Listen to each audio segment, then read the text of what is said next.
সম্মানিত আমার দিনী ভাইয়েরা, সোশ্যাল মিডিয়া দেখেছেন এক বাটফার মৌলবী, তাকে আগে বাটফার বলেছিলাম, মনে করেছি লোকটা বাটফার নয়, এখন দেখি পুরাপুরি বাটফার। নাম দিয়েছে মুফতি নামের আগে, কিন্তু মুফতির নাম লাগায় করে হলো বাটপারি, প্রতারণা। এই বাটফার কে আমি বাহাসের চ্যালেঞ্জ দিয়েছি। বাহাস হচ্ছে ঈদ মিলাদুন নবী বেদাত না মুস্তাহাব। এই বাহাসের চ্যালেঞ্জ দিয়েছি, সে ফোন দিয়েছে আমাকে, ভালো ব্যবহার করেছে যে বাহাস করবে। তো আমার কথা হচ্ছে, সে যেহেতু বাহাস করবে তার সাথে তো আর গন্ডগোল করে লাভ নাই। তো সে বলল যে ভাই আপনি আমার বাটফার বলছেন, এটা ইন্টারনেটে আছে। আমি বললাম ঠিক আছে, একজন আলেম মানুষ ও হাবি আলেম মানুষ হিসেবে আমি কর্তৃপক্ষকে বলবো ভিডিওটা ডিলিট করে দিতে, যেহেতু বাহাস হবে। বাহাসের জন্য একজন মধ্যস্থতাকারী বানালাম। কয়েকদিন আগে আমার একটা বাহাস হয়েছে এই মাসের 1 তারিখে অনলাইনে আহলে হাদিসের সাথে। বানালাম, ইমরান মাহমুদকে মধ্যস্থতায় গ্রুপ করা হলো, আমাদের কথাবার্তা হলো। এরপরের দিন সে কি করলো, বাহাসের শিরোনাম দিল। আমি বললাম বাহাসের শিরোনাম শর্ত সারায়, এই আমার মোবাইলে সিরিয়ালি নোট করেছি, সব শেষ। আমি কি করলাম, গতকালকে বাহাসের শর্ত সারায়াত দিব।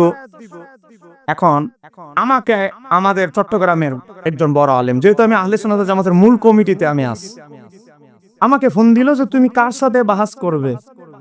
তুমি যার সাথে বাহাস করবে আমরা রাজি হই নাই।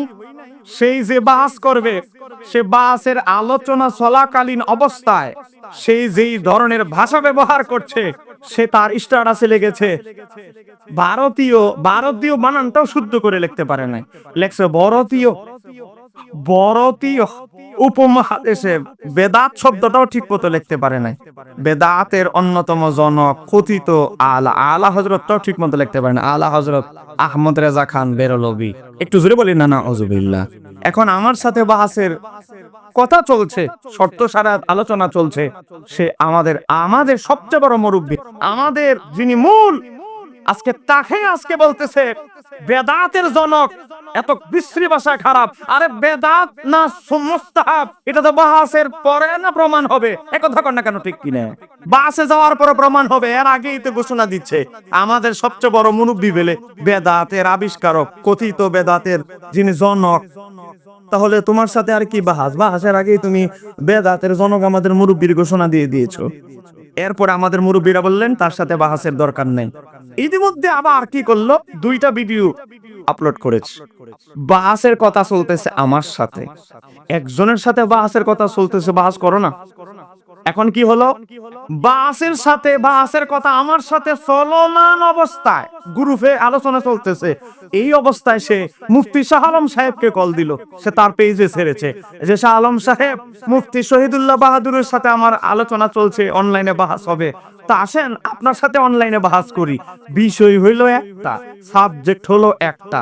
মুফতি শাহ আলম আহলে সুন্নাত ওয়াল জামাতের লোক, তো মুফতি শাহ আলম ঈদ মিলাদুন নবীর পক্ষে, আমিও ঈদ মিলাদুন নবীর পক্ষে।